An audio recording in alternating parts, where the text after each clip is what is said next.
Hey, welcome back, Faithful Politics listeners and viewers. If you're watching us on our YouTube channel, I am your political host, Will Wright, and I'm joined by your faithful host, Josh Bertram. How's it going, Josh? Doing well, Will. Thanks for having me on. It's going to be great. And today we are joined with Dr. Renee Carr.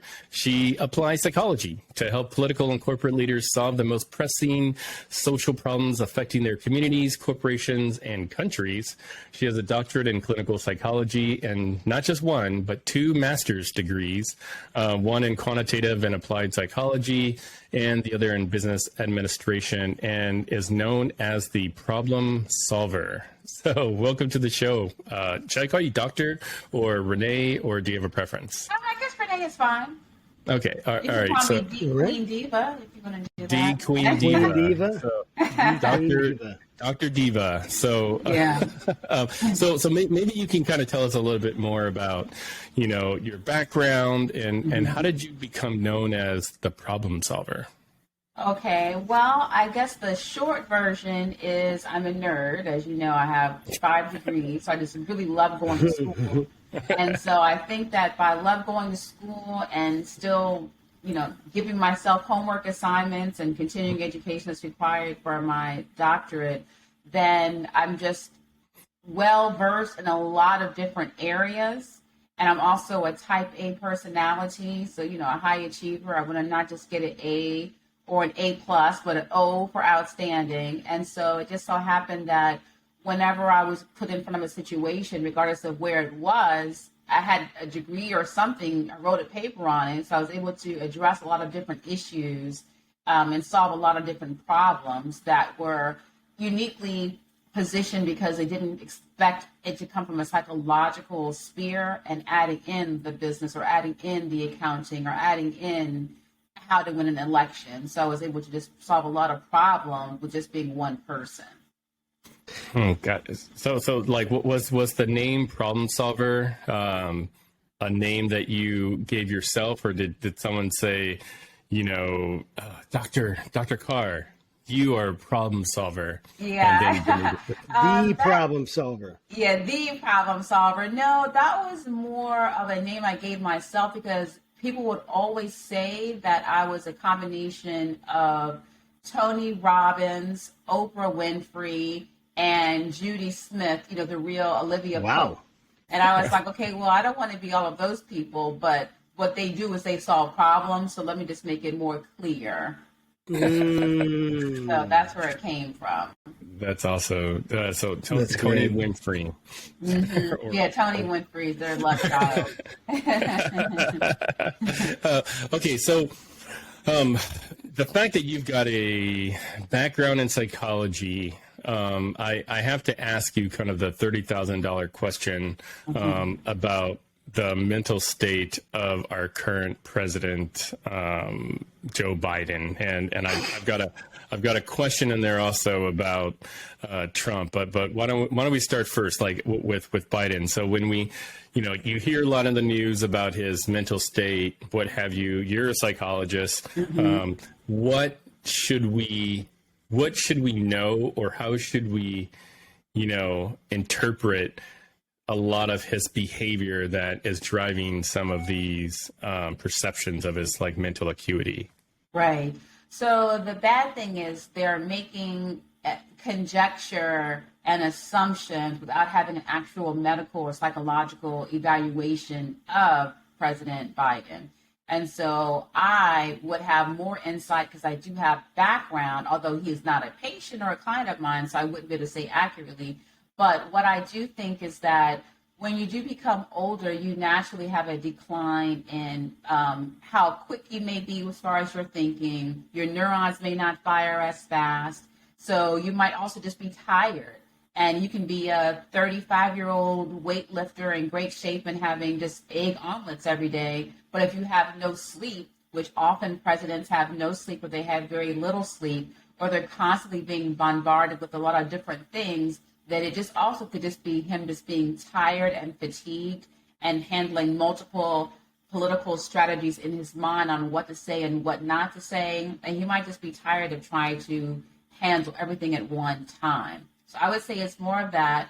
Also, there's a counterintuitive effect when you're trying to not be something, you end up being that thing.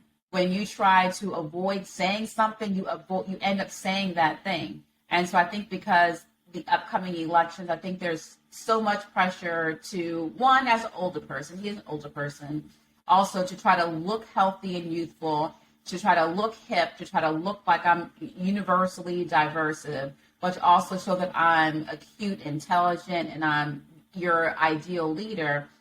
Trying to focus on all of that while trying to not focus on your health, that makes you look as if you're more health focused or health challenged. I gotta It's you. like when they say, "Don't paint the wet wall." Well, maybe I should. Then all you think about is touching the wet wall. I'm sorry. What did you say, Josh? Oh no, yeah, don't touch the wet wall. It's true. And I got ADHD and impulse control, so when someone says something, I can't stop thinking about it. Like, right. Like when there's the red button, I'm just like, I got to press that red button. I just don't know why it's there. I know red is not good necessarily. So this is just interesting as you're thinking about President Biden, how and the psychology and thinking about how little sleep you said that they get. Right. What can this do to a person to like psychologically to even be president? Is it even? Yes. I mean, are we just fooling ourselves? Are we just kidding ourselves? I mean, how is it that we think that this one person can represent all these different people and that one person can do anything close to, it seems like what the image they're trying to portray? It seems like it's just right. a false I think that's reality. also the key to elections.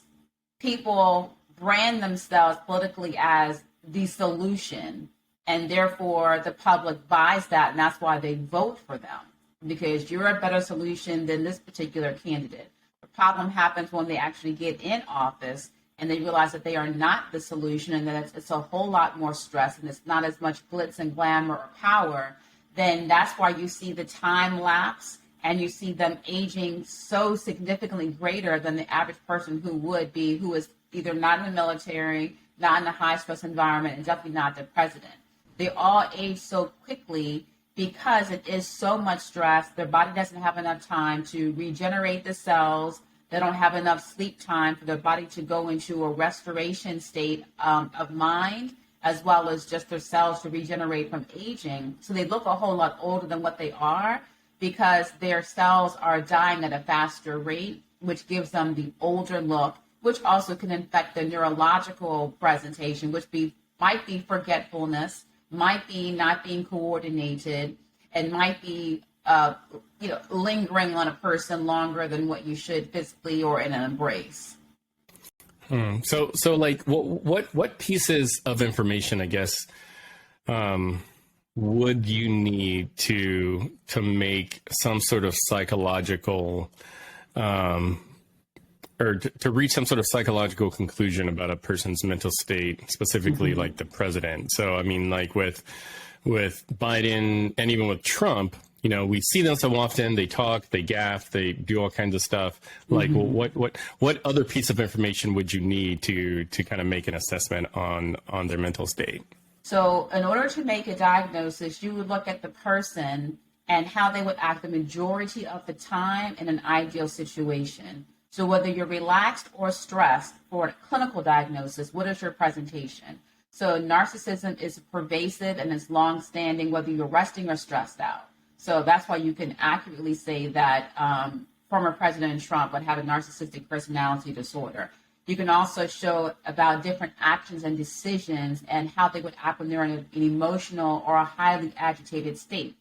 The difference would be, okay, well, we have another person who might be very aggressive, might be very arrogant, but it's only in certain situations. So because it's not pervasive and not in multiple situations, then you wouldn't be able to say that that person has a narcissism. But when you look at a person's psychological health, even if you were to say dementia, which is declining in your cognitive abilities, are they consistently forgetting something? Are they consistently falling? Are they consistently losing balance, regardless of where it is? And if it's a non-pressure state, or are they at the beach, or are they at home, or is it only when they're on camera? You also have to remember, when you're in those press conferences, if you have not eaten, if you have not had any rest, and there's a lot of heat, those cameras are very hot, and it's also been the high record temperatures in our world lately. So when you combine the environmental factors from just the environment, the heat, the sun, and then your internal factors of maybe being dehydrated, not getting enough sleep, not having enough vitamins, and in addition to being stressed, if they're only acting like that in those high pressure, high environmental stimuli situations, then it could be considered an environmental diagnosis. Or you would say it's a psychosis induced by environmental factors, or dementia induced by a substance abuse. So you would focus it on, okay, well, if we remove these variables, is the person still going to be able to be stable? So what we only see is him on camera in the press. So you can't make an accurate diagnosis because, one, he doesn't have dementia, because there would be a lot more that we would see. He may have some imbalances, but there also could be neurological. He's a tall guy, so it could be where there's a lot more going on with just his joints not working. Maybe he didn't take his, fish oil. So there's a lot that could be happening. Take your fish oil. Yeah. Yeah. So standing up for a long time. So there's a lot of different variables, but he does not have any apparent diagnosis of dementia, neurological, or cognitive decline, because it's not where it's in every situation, in every argument, in every press conference. It's only sometimes. Like, I'm a chocoholic. I'm going to go to a restaurant. I'm going to consistently have chocolate. I'm going to consistently have dessert, unless I'm on a diet. So then that may be something different.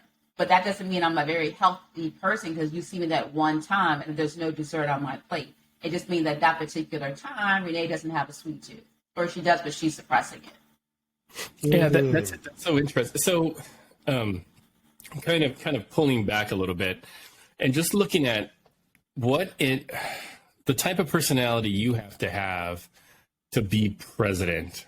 I mean, like you have to be somewhat narcissistic, I'd imagine, to some degree, right? Because like in your mind, you're thinking, I'm the best person for this job, and I'm going to solve the entire country's problems one way or another. So what is sort of the psychology of a person that wants to be president, and and how much should we kind of view that particular mental state in all of their actions? So when people are like, he just wants to get elected again, and we're like, yeah, of course he does, because that's why he's running. So maybe you can kind of talk about, broadly speaking, the psychology of a person that wants to be president. I mean, we're in the middle of a presidential election right now, and all the different people running, I'd assume, are narcissistic in some way or form. Mm-hmm. So let me explain what narcissism is as a clinical personality disorder. So narcissism personality disorder is different from a person who may have narcissistic traits.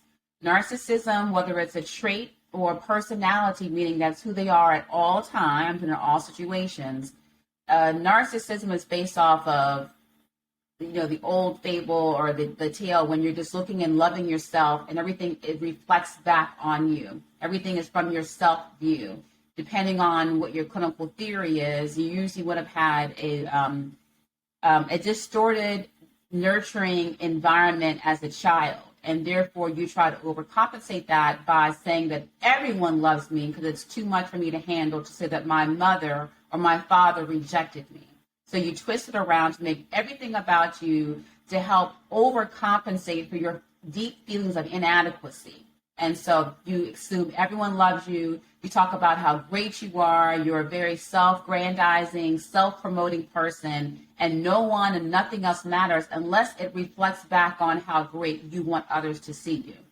So you can have a person who is very arrogant, but not narcissistic. Narcissistic means that everything must come back to reflect positively on me, or must reflect how I see you in this relationship or in my role as president. Whereas a person who is arrogant is just someone who just really thinks highly of himself and just disregards you completely. you mean nothing to his or her end or platform. So when you look at persons who have personalities, they are attracted to politics in general. Those persons are more likely to have leadership qualities, to be comfortable being seen, being in the public eye, and to also enjoy those. So they're more likely to be on the higher end of extroversion than introversion. And if they are an introvert, they are able to still be able to function in the public, but for a limited amount of times of interaction. So when it comes to people who are in the military, persons who are in the Air Force will have different personalities than those who are attracted to the Marines. So when you're attracted to a state level politic as a council member versus someone who's in Congress versus someone who's at the federal presidential level, you do have higher levels of desiring public attention and feeling very comfortable in that.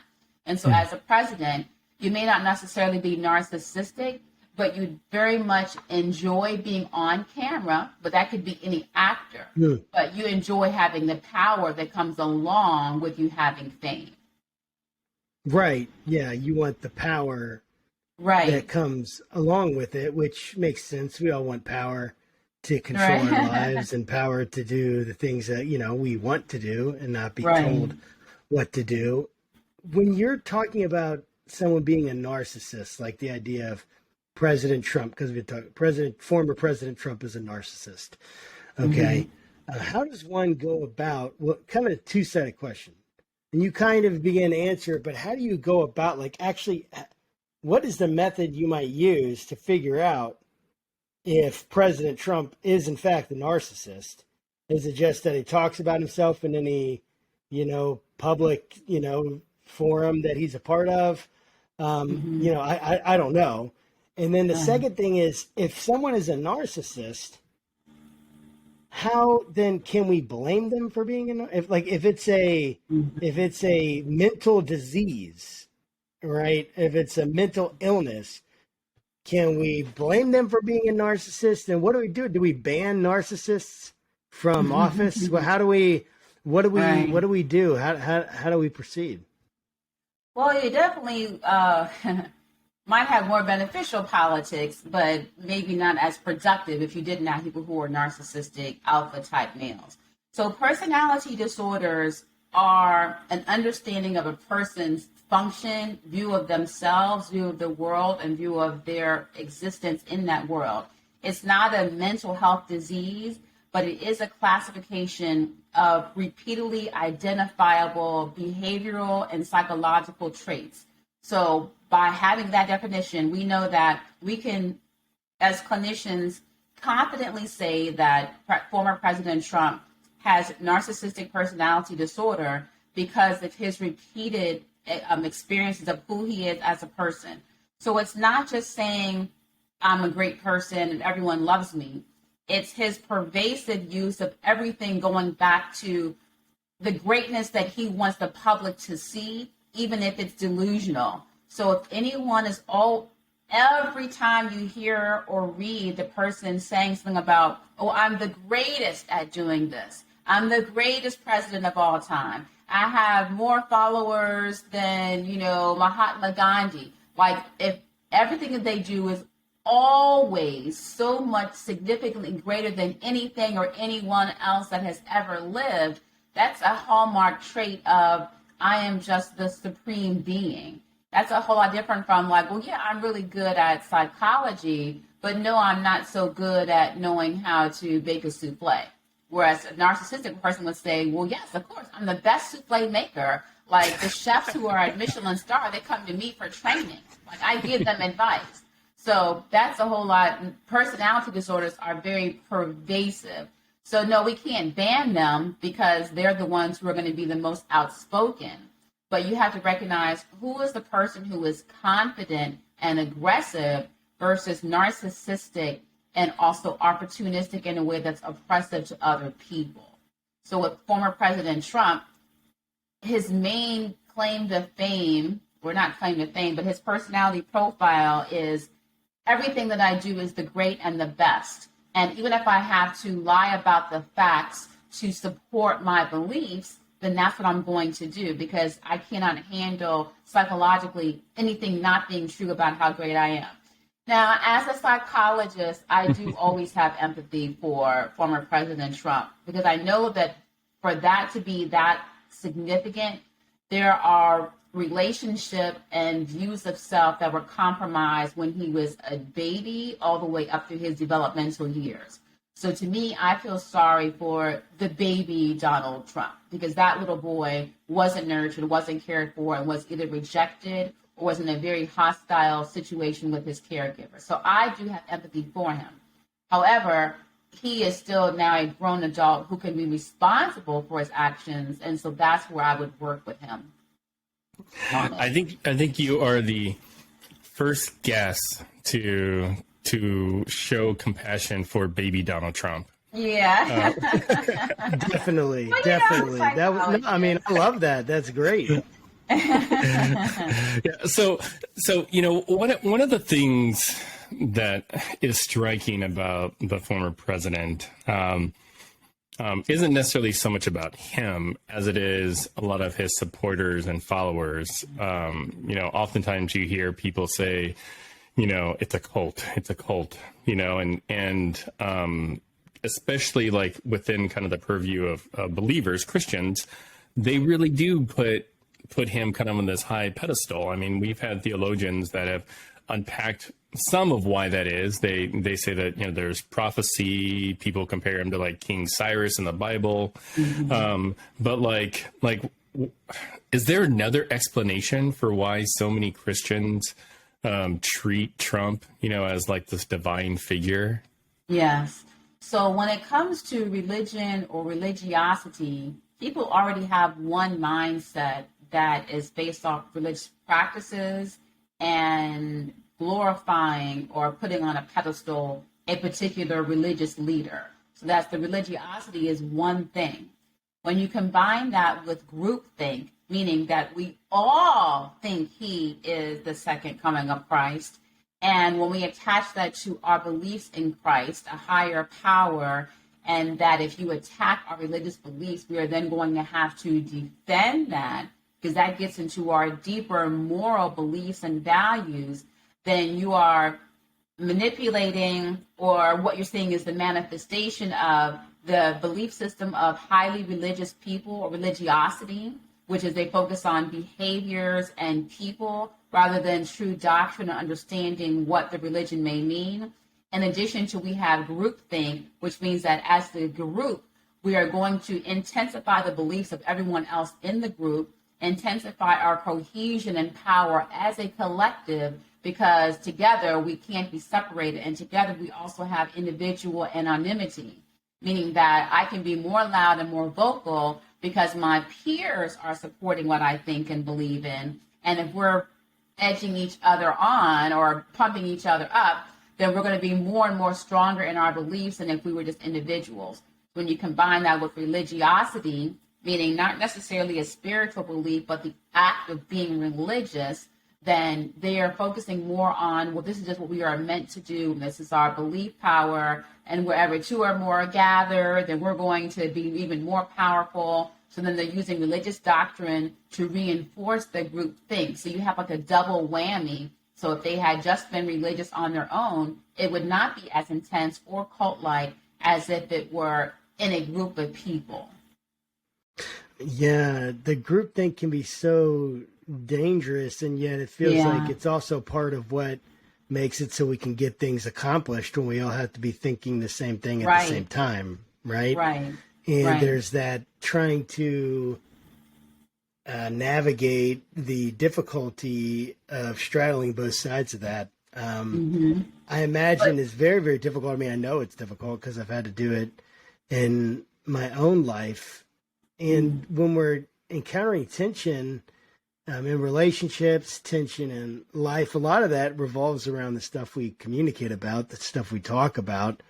Right. What do you think, where do you see America right now in terms of its ability to talk about matters of faith, matters of religion, matters of politics in a way that can express unity as opposed to just disunity. And how do we improve? How do we get better at talking about these things? I think that unfortunately, the more extreme Republican members have branded themselves as the religious moral majority. And so now religion in our country has become, well, if you're talking about Christianity, then you must be Republican. And if you're talking about we can have, freedom and sexual perversion or sexuality, then they must be a Democrat. And so I think that we have to revamp and restart with understanding that religion is not a political party, nor is faith a religion or political party.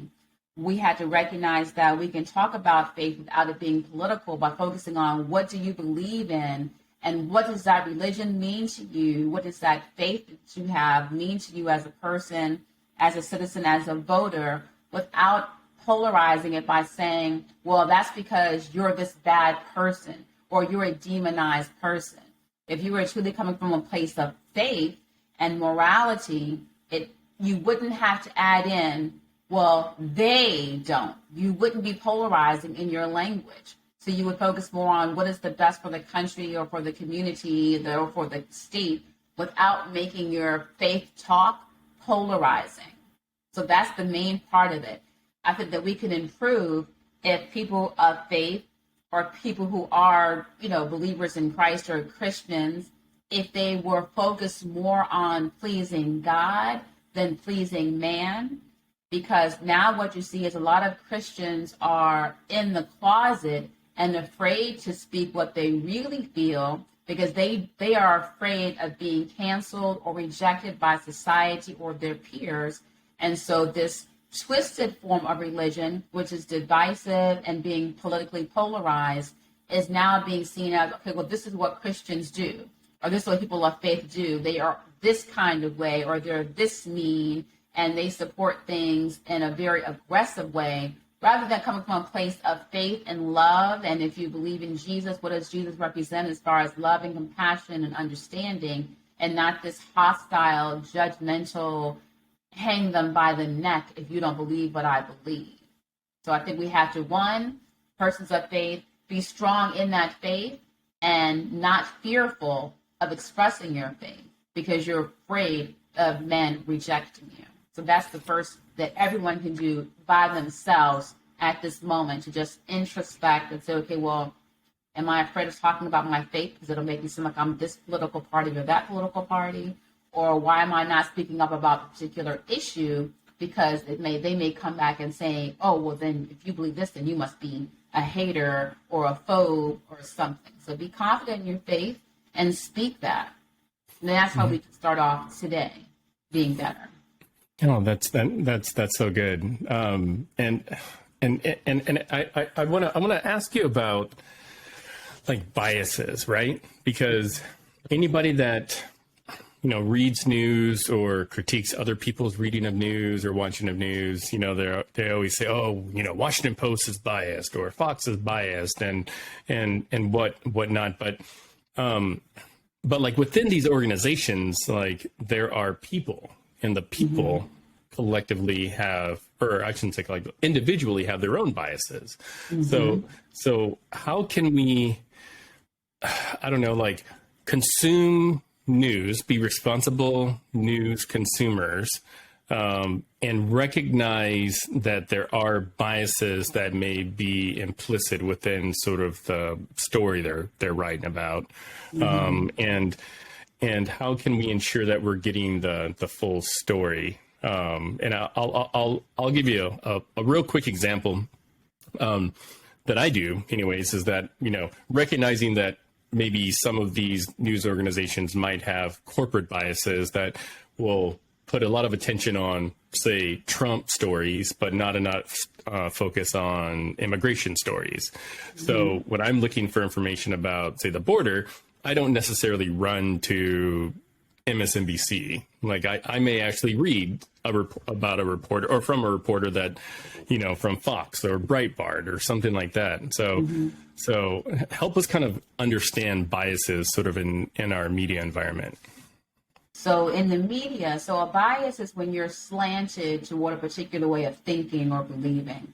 And so if you choose to have news to be unbiased in your conclusions, I suggest finding someone that a radio station or a news outlet that you completely don't agree with, find one that you do agree with, and then also find an independent source. So if you really, really want to know the truth, listen to all three and then see what they say and what are the fine lines of truth that are continued in each one.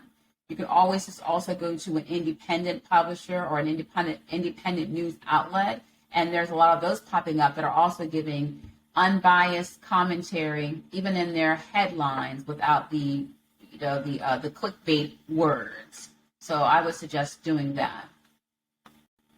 So when we're talking about our own, the mental, the psychology of politics, psychology of religion, we have to deal with people who have very different psychologies than we do, if that's how you would say that. Worldviews bias, but their psychology works similarly, yet coming to different conclusions, different effects, different things like that. How do we as a people, is there help for those who are narcissistic? Can they change? Are we able to change? What kinds of things can we do to make sure that, we're giving the correct amount of empathy, but also giving the correct amount of accountability to the people in our lives, right? Because I guess the reason I'm saying this is a much broader conversation than even,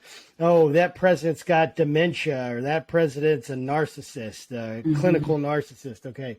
That's all great, but we deal with that in our own lives, talking about this person's got mental illness, this person, and we essentially detach their own intentions from their actions at some level, or vice versa.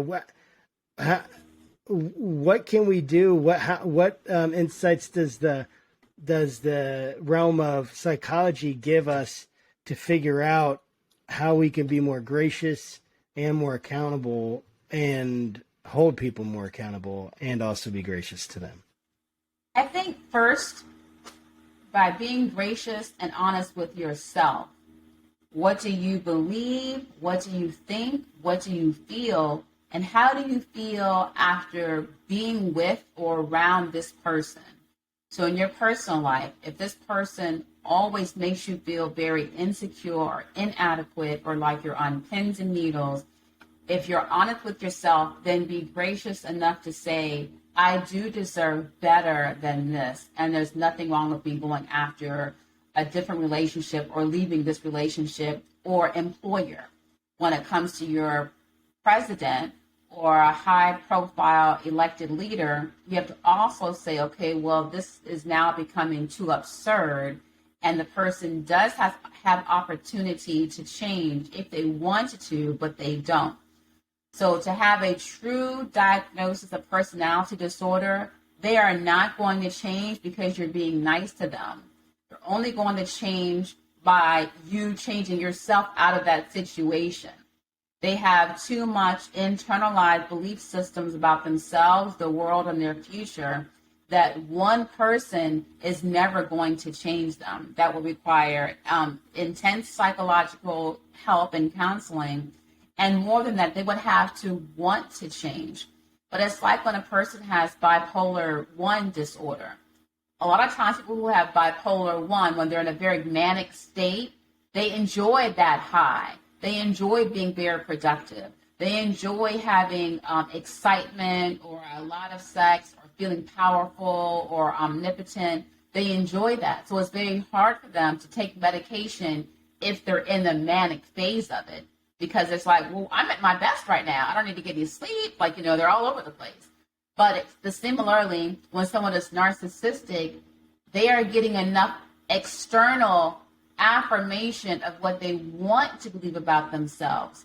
They're having enough external control of the people and the situations around them that help to push down their own sense of deep inadequacy, that not one person is going to just help them get out of it because it's serving them. And so you have to then be mindful of saying, this person is unhealthy and I cannot change them. And no matter how much I love them, I can't love them out of the mania. I can't love them out of the grandiosity or the narcissism, but I can love myself, and I can love them enough to say, I'm not going to reinforce your unhealthy behavior by removing myself, by not voting for you, or by holding you legally accountable for your actions. That's so interesting. Okay, I got a statement and then a question. Okay. So my statement is person, woman, man, camera, TV. And my question is, what is the Montreal Cognitive Assessment Exam and why did I just ace it? I don't know. That's in Canada. So. Well, it's like the cognitive assessment exam. It's this thing that like Trump was promoting that he passed because like it was like a mental acuity test or something, and so he was going around saying person, woman, man, camera, TV, and was saying Seriously? that. Yeah, you don't remember that, Josh? No, Yeah. no, not him saying all that stuff. Yeah, but that just shows you that if a person is, again, another trait that we as psychologists would recognize of him, just another example of even your mental health, you're taking one test that's not psychologically or empirically validated, you are skewing information to just feed back to yourself and to others how great you think you are. Even when he had COVID, oh yeah, I beat it. No, you had high-profile medical doctors at Wellesley helping you with the best of medication, and it wasn't really you just being this superhuman. It was medication. So that just is another example of just using false information or twisting actual information to your benefit, which is a trait of narcissism. Yeah. So part of our show, or not part of our show is. I'm the one that kind of stays up to date on political news, and Josh loves theology. And I actually do kind of have a love of politics. Like I just love just being in the know, reading, just kind of understanding what's going on in the world. But I'm also really interested in people that think differently than I do, radically different.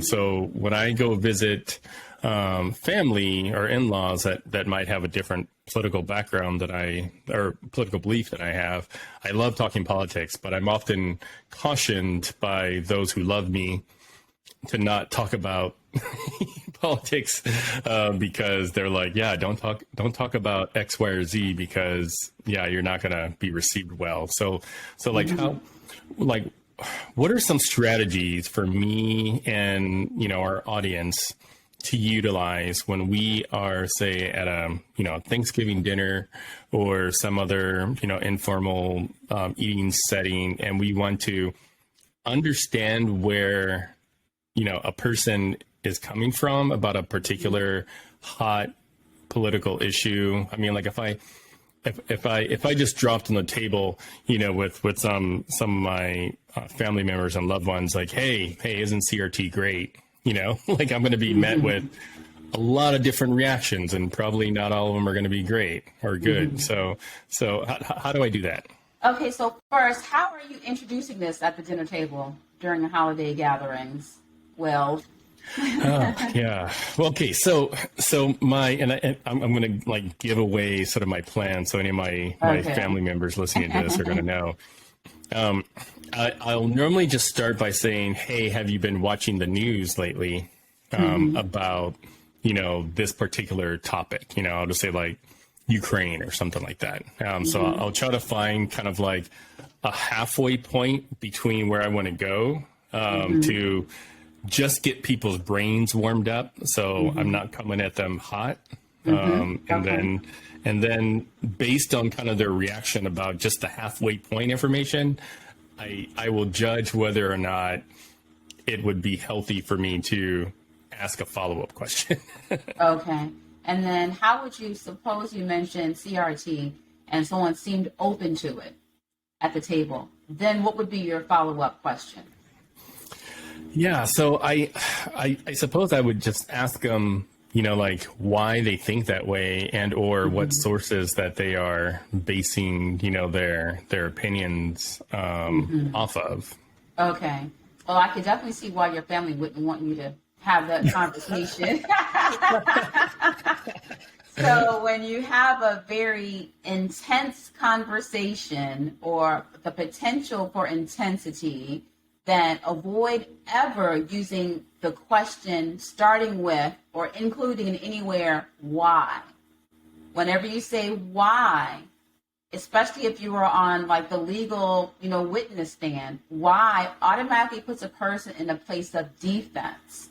So if you're like, well, why do you think that? Well, why did you not pick up the poop off the grass? I mean, no matter what it is, the why makes a person have to self-defend, and they're then going to then come at you from a place of defensiveness.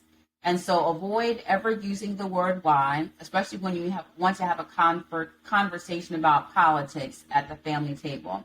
Second, when you said, well, then what are your resources? So you are obviously an intelligent person. And so they're going to think of it as if they have their own intellectual insecurities or a low confidence level of their ability to handle an argument or to defend an argument, by you asking, okay, well, then what are your resources? That is a very defense approach that you're responding with.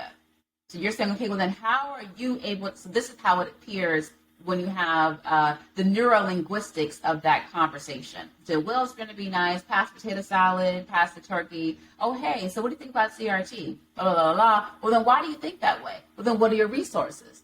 You see how that's very, it seems as if you're coming from a place of, I already have my own agenda, what I want to say, what I want to prove. And someone else hearing that will then say, okay, well, then I need to then also recognize, since he's already being defensive, I have to now get my tools and warfare ready so I can be in battle with this person. So you're having very flame igniting conversation starters. So instead, I want to encourage you to say, I really value the intelligence of our family. We're the smartest people that I know. What are some of your thoughts on it? And just give them time to ask or to respond. And don't ask, well, what are your sources? Just say, oh, really? Well, how did you, I'm interested in learning more about that. Where can I go read more about it? That's how you can get resources. But you make it where you're coming around it, where you're actually valuing their information, you're valuing their different viewpoint without making them feel as if they have to give a dissertation or a debate at the family table and then look stupid in front of their family or in front of you because they don't want to say the wrong thing. And then their own insecurities will then flare up, and then they'll be defensive, and then they'll just shut down the argument, get angry, something bad words might be said, but they won't really be open to a true conversation. So avoid the use of why and ask questions as if you are truly trying to learn about them rather than defend your own position. That's really good. This is super helpful. I feel like we should be paying you. I feel like we should just be asking these like scenario questions. Like, okay, so I'm in an argument with my wife. I'm in an argument with my wife about politics. How do I get out of this? Yes, definitely. Yes, because I was thinking about when you were talking about narcissism and relationships, and sometimes people may use that, oh, you're being narcissistic. Especially a female might say that as a way to disempower the man and then get her way, which is just truly narcissistic herself. That's interesting. So is it possible at the individual level to ever really change somebody's mind? And if not, like what does it mean for a person to change their mind? Because especially in the political space, it makes like major news when they're like, oh, so and so politician changed from Republican to Democrat or Democrat to Republican, and you're like what's the big deal? But like I can't remember a single interaction I've had with somebody, and probably most of it has to do with probably what you just corrected me on, maybe my approach, but like, trying to tell somebody, no, like you're wrong. Like this is objectively incorrect. The thing that you feel is so right, whether that's with the election or whether it's, about Russia or whatever else. So like, is it even possible, or is it just sort of a moot exercise? Well, it would depend on the situation, the content, and the people involved. So if I were working with someone, I change minds all the time, but I change their minds by giving them information. I work with very egotistical people, very arrogant, alpha, heavy male, white male dominated. So in order for me to help them want to change their mind, I would have to give them information that's of most value to them. First of all, that's all they would care about. And second, they would have to see that my information and advice is in no way self-serving. So when you want to help someone change their mind, whether it's with your spouse, a school board, or your president, you would have to then say, or at the family dinner, you would have to want to clearly communicate that you have the best intention for the other person to have a higher level of understanding, and that you have no dog in the fight when it comes to only one particular way. You have to clearly show that you care about them. There are several clients I have, and I have diametrically opposed personal beliefs about that. But if they're in a position of power and they have to make a decision about something, they know that, okay, well, Renee doesn't believe in this thing, but I have to talk about it because now this is part of my platform, and she will still tell me the objective evidence or information of what will help make this decision more comfortable for me to say or go along with, or to retract my earlier statements. So they have to know, in order for anyone to change their mind, it's a belief system. And they have to then say, okay, well then, if I change my beliefs, that's attached to another belief about who I say that I am. So if they're more tied to ego rather than truth, I'm not going to change my mind at any circumstance, because changing my mind is more of a power statement of me not having power. So you may be making perfect sense, but I'm not going to change it. That'll hurt my image. But if I really do want to care and I really do want to change, and you're telling me this information from a place of empathy or from my own welfare and no personal biases of your own, then you're more likely to help that person see the other side and then want to then make their own different conclusions. That makes a lot of sense. I always hear all the time, pray for your president, pray for your president. Doesn't matter if, you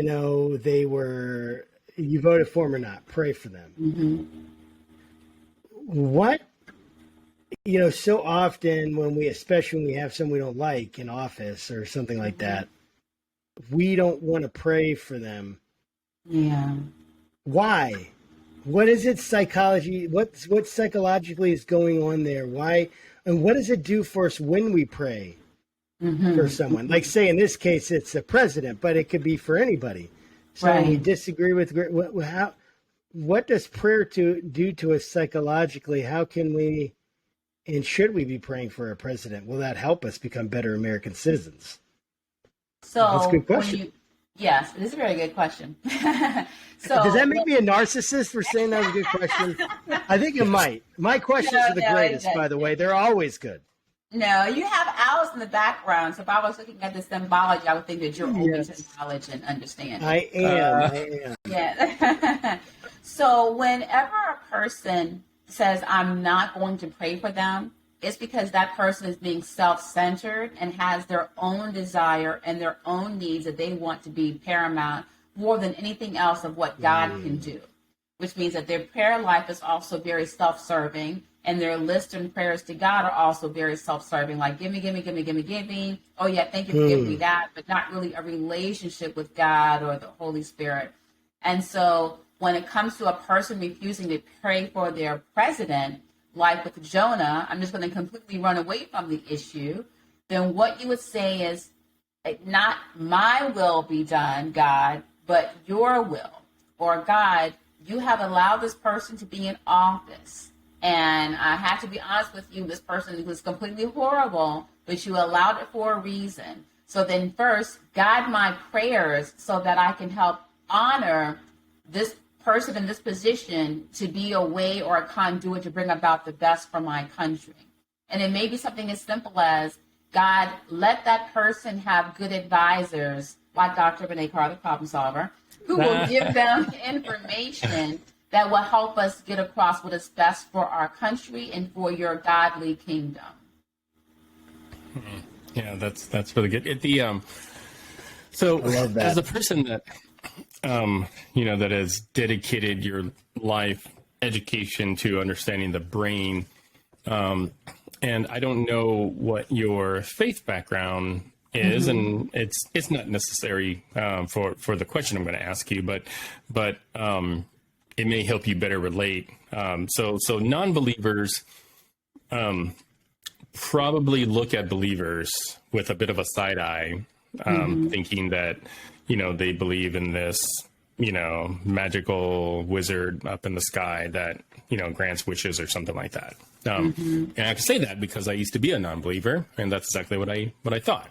So, but I've seen people's faith, positively impact them in ways that are unexplainable. But I've also seen people of faith use their faith in very destructive ways. And I think, especially in America, there's like a whole history of that, whether it's like the doctrine of discovery or, the slave or Negro Bible and whatnot. So talk a little bit about, about people's faith and kind of what it does to us. And not necessarily spiritually, but like, how does faith help us, kind of work through life, that all of us, have to live? Okay. So when you look at happiness studies, personality is the main contributor on how happy a person will be.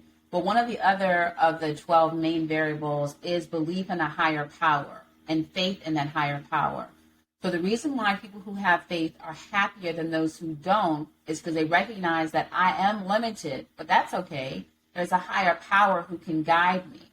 Now, if you put your higher power in a person who is proven to be faulty and an earthly human who is born to make mistakes, or if you put it into a higher power, God, you can even be someone who worships trees. It's still the act of you accepting your own weakness as a human and putting and acknowledging a power outside of yourself that can help you in this world.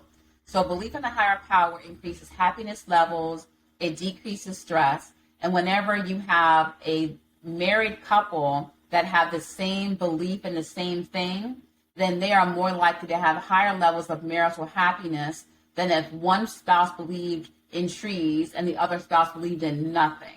So if they both believe in trees, they will still have higher happiness levels than if neither one of them believed in anything. So that's the one thing. It helps just give you less stress because you take the stress off of yourself. When it comes to believing that, if you believe in a higher power, then it's because you're weak or you're lower intelligent. That's often from people who have been very successful and very intelligent, and they haven't had a reason or haven't had anyone in their upbringing who they could rely on. So they had to rely on themselves for survival. And so I'm not going to rely on someone that I can't see or this God that you're talking about, because I had a mother or a father, a grandmother, or a community who completely failed me, and it was up to me to protect myself. So I can't believe in a God that I don't see when people who I did see completely failed me or hurt me. So that would be the basis of what faith does to you, your view of the world, and your view of other people, and how you will be likely to make narcissistic political decisions or even career choices. And what was the other part that you were asking? Oh, kind of like, what it does to you physically or mentally. Yeah, so that would definitely decrease your stress. You would have lower stress levels, less likely to smoke or drink alcohol. You're also more likely to have less stress neurologically. You can see it on PET scans, and you can see that, okay, the person is less likely to also engage in argumentative behavior or to choose relationships out of hostility. Interesting. So the fact that I bring up awkward conversations at the dinner table and am met with hostility means that I should probably go to church more. No, you seem to me like you're an introverted guy who's very intelligent, but because you're intelligent and because you're introverted, then you may have not been like the most popular guy in high school. But you hope this isn't too much, but because you know. Well, I'm going to ask you to do it to me next. So, yes. You were like spot on. I mean, like in high school, I was like on the model rocketry team. I was into Magic the Gathering. I mean, I didn't have a lot of friends in high school. So, like, I don't know how you were doing your voodoo magic, but that's So I think that good. Because of that, it gives you a sense of confidence, and you value your intelligence, because that's not going to fail you or bully you or ostracize you. And you have that because you have objective evidence of your intelligence making you successful, making smart choices, and succeeding or achieving your goals. So people who are highly intelligent are less likely to be equally believing in a higher power because they rest in themselves rather than a higher power, because they see themselves as the higher power. So I think that one reason why you may ask questions is because there might be a little bit of residual. I'm going to make sure that I'm, comforting myself at my intelligence level. But you also have to remember that just because you're this great, successful person now, whenever you go to a childhood setting, you go back to who you were in that setting. So if you're going back to your community, back to your grandma's or big mama's house, and it's the same smell, same furniture, you are subconsciously remembering that vulnerable person of who you were at that time. So you may be more likely to want to prove yourself or to have an argument to show that you are no longer that little scared boy anymore. So I hope that was okay to. Yeah, I feel seen. Seen. So what about me? Well, you haven't really said that much, but you did mention about your wife, but you did mention about the ADHD and not paying a lot of attention. So, but you also have like a little thing in the tapestry background. So I don't know if that's your wife's, where you're putting up. Yes, this is my wife's office that she has done for online school that I confiscate for these interviews. And who picked out that microphone for you? I did, actually. Okay. So that was what attracted me to keep looking at your screen. And so to me, and just based off of our conversation, and some of the questions that you were asking me, is that because you two are, I can see why you guys would be friends, because both of you kind of must have a very mellow relationship, no stress. Hey, you want to do this? Okay, boom, I'll do that. I'll do this. Yep. Like, I think it feels very relaxed. But I think that with you, because you are a nice guy, and I think that you look a whole lot stronger than what you may feel like in a public setting, then I think that there may be a conflict of I look one way, but inside I may feel not this alpha super macho kind of person, and therefore that may have like a little insult to injury to then question that you really are a good man and a strong man. And I think that like with your microphone, it changes colors. I think that means that there are so many different layers to you, but unless someone actually took the time to know you, they wouldn't get a chance to see that there are so many other great things about you that they would have to yet discover rather than just what's on the surface of you. Man, I do feel seen. You're right. Well, that was awesome. Thank you. Yes. You know, I had this one last, like, for me, like, this question that was so cool, but like, so like thinking about again, like the psychology of politics, religion, all that stuff. How do you like what?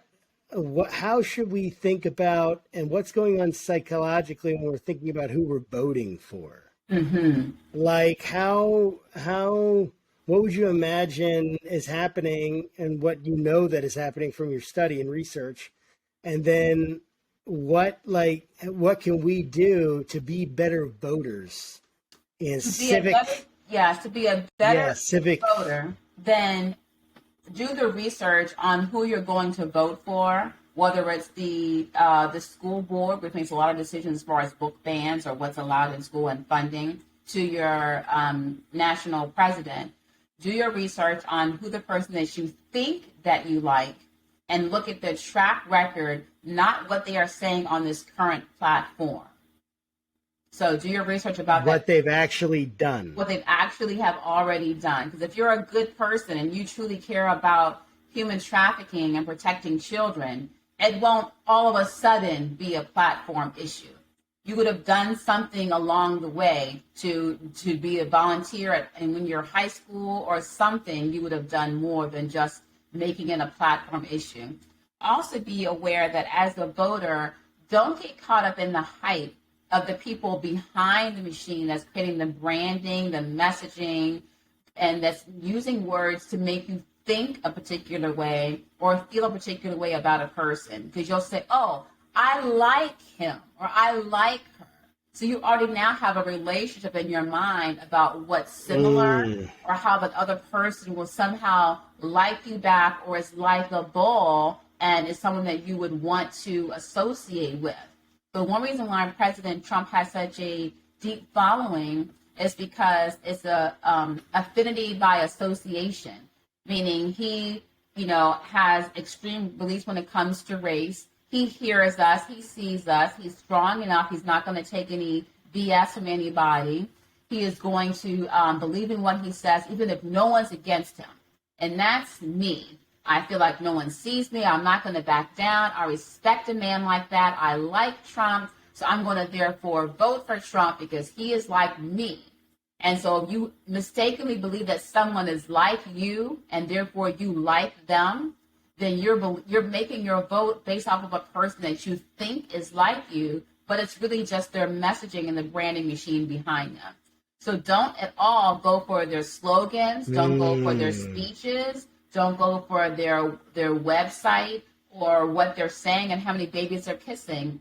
Look at what have they already done, whether they are a new time political candidate, whether they've been in history, look at their voting bills or their voting history and track record, and then choose your decision based off of who they have shown you to be, which is a good advice in relationships as well. Don't go off of the promise of what someone is going to be to you, or after who they've already shown you who they are. Wow, that's so good. And that's so good. And during all of this, during all of this, like your brain and your mind, your heart, they're just going to like naturally kind of pick up what you need as you're researching. Right. Like you're going to be able to find, should we question ourselves? Should we like, I guess it's more like, how do we become the best citizen we can be by hijacking our psychology for us in our mind, or as like far as voting? Voting, but voting would be the most specific instance I gave. Yeah, for sure. But even just like, write down, you could just take like an index card, even a business card, write down what are the 5 things that you really want for yourself, for your community, and for our country. What are the 5 things that I want? And if it's a local candidate, does this person have a history of doing these 5 things that I truly value? And if not, we go to the next person. and just use a very unbiased, very systematic way of having, this is what I want, these are my subjective desires, and this is the objective facts of who has done what. Right. And regardless of which political party, who is the one who has a history of doing the 5 things that I really want to see? That's really good, and I swear I could probably talk to you for another couple hours to help me work through some other things I've got going on. But I know your time is valuable. So thank you so much, Dr. Renee Carr. How can people thank you. Get a hold of you, book your services, and have problems they have be solved by you? Well, the website is theproblemsolver.co, and on social media, I'm at Dr. Renee Carr, ReneeCarr. And if you are a high-profile CEO or a candidate for office, then those are the clients that I would serve. Or if they're in state agencies or have more of a bigger impact to help make a bigger change, which incidentally is just part of my, as you mentioned, faith in politics. I'm only in politics because of my faith. And so being led to use my best gifts for the highest amount of use. And that's where it's working with people who serve a lot of people, with me just using that 1 hour or that one time conversation. So good. Yeah, that is so good. Yeah, I just wish you continued luck. Yes, absolutely. When we're done here, I'm going to have to go find a corner and weep because I think you definitely it wasn't too much, Will. No, it was good. It was awesome. Okay. I needed the word that you brought. So appreciate you. Good luck. And to our audience and watchers, thanks so much. And we'll see you next time. Yeah, we'll see you next time.